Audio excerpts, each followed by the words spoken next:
Представям ви една от най-търсените екскурзии – светът на Салвадор Дали. Това е целодневна екскурзия, която се провежда на български език.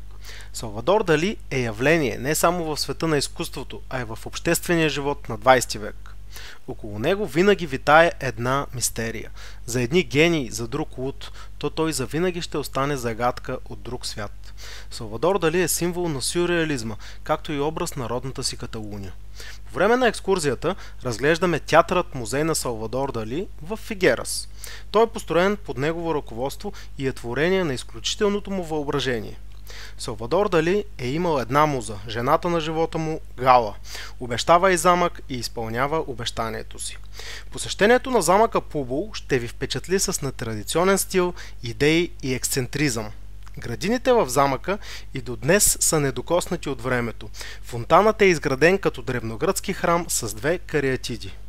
Сред дърветата Дали поставя световно известните си бетонни слонове с крачета тънки като на комари. Потопете се в света на Салвадор Дали. Абакс – надежден и лоялен партньор.